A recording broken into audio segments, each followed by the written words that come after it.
Hi, I'm Alex Brack, and this is my grandpa, Dr. Mazur, and I'm going to interview him today on World War II. Grandpa, how old were you when the war started? I was 18 years old, 18 years and 7 days. When did World War II start?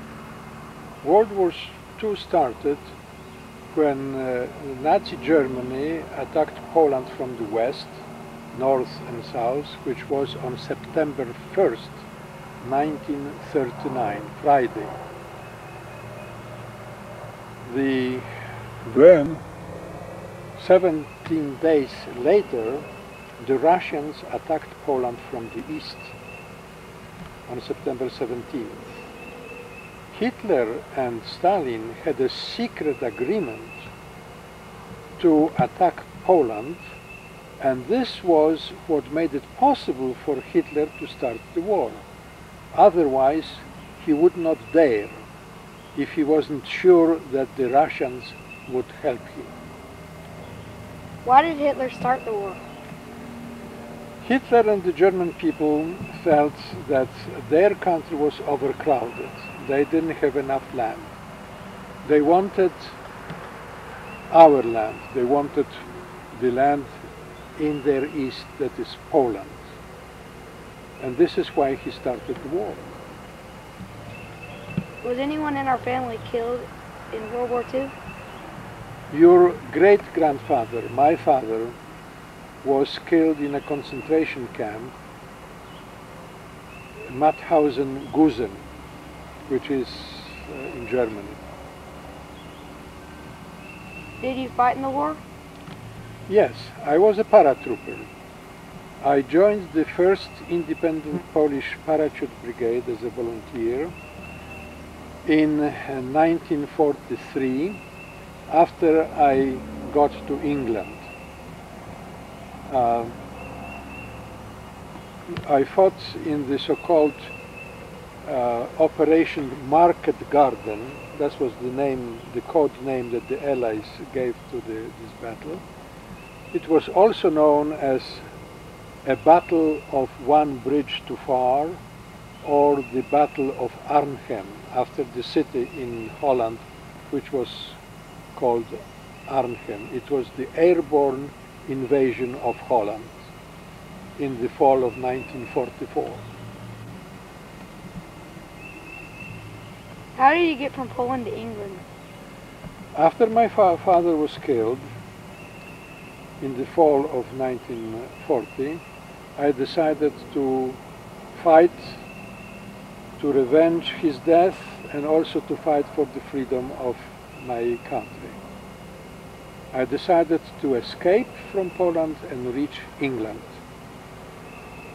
I was very successful in getting in a few days from Poland to Switzerland, but the Swiss did not want to give me asylum, which means permission to stay in their country,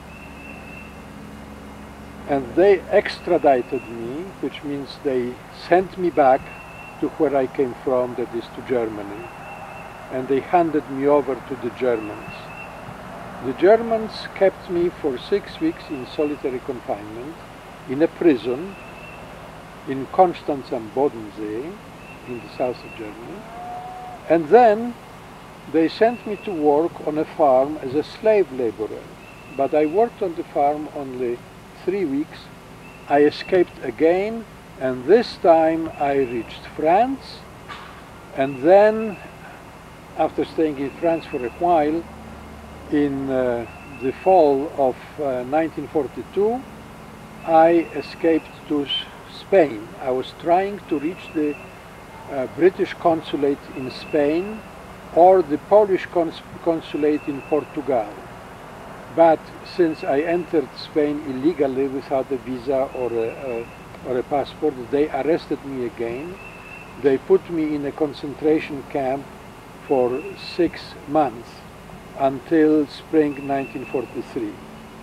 By that time, after the big battle of Stalingrad in Russia, everybody, including the Germans and the Spaniards, realized that Germany is going to lose the war. So the Spaniards let me go out of the concentration camp and sent me by train to Gibraltar, which is a big base on the very tip of Spain, but it belongs to Great Britain. And there I joined the Polish army, and then I volunteered to be a paratrooper. How do you feel when you see a swastika? When I see a swastika, especially when displayed in the United States by the neo-Nazis, I feel very angry and very sad that the lessons of history were never learned. Do you keep in touch with your friends that you had in World War II? Yes. My buddy, with whom I shared the foxhole when we were under the constant artillery fire and mortar fire.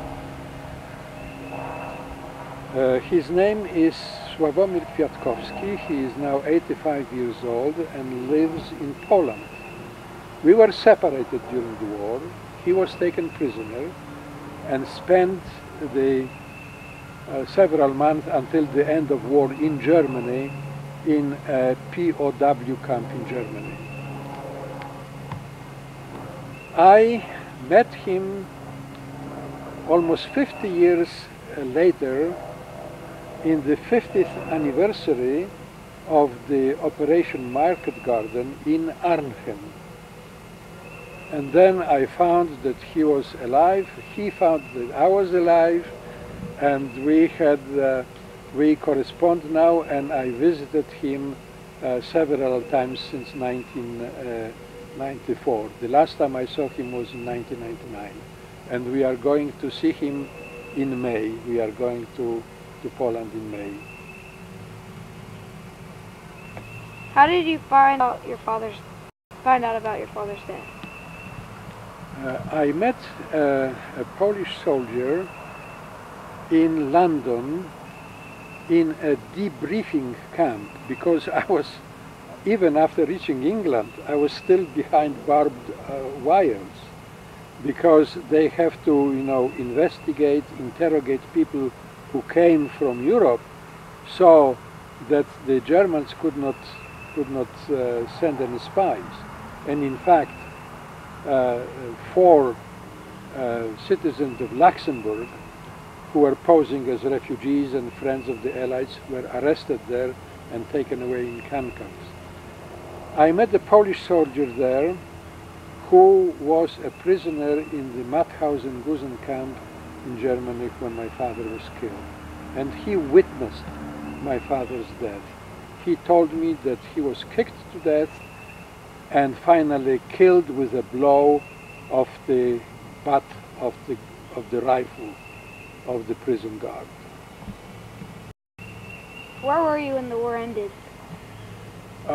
When the war ended, I was already back in Great Britain, and I was in Edinburgh in Scotland, both at the time when the war in Germany ended, which was in May 1945, and when the war, the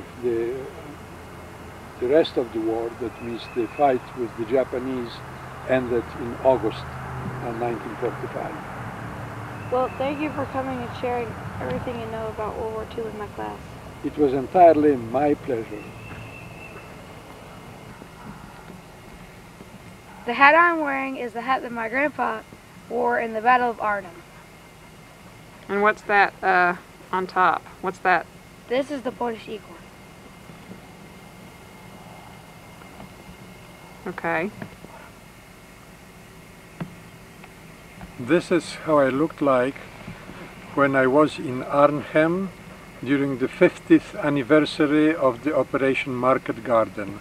I still had my uniform then, which I later donated to a museum in Poland.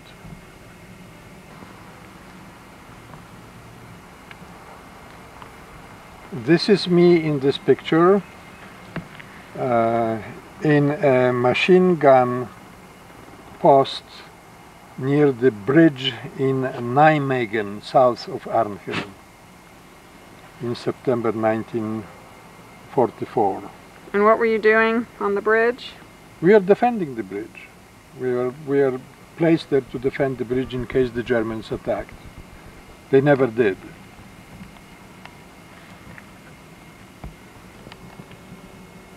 Thank you, Grandpa, for living so long that you can tell us these stories. I will be 80 in August 24th.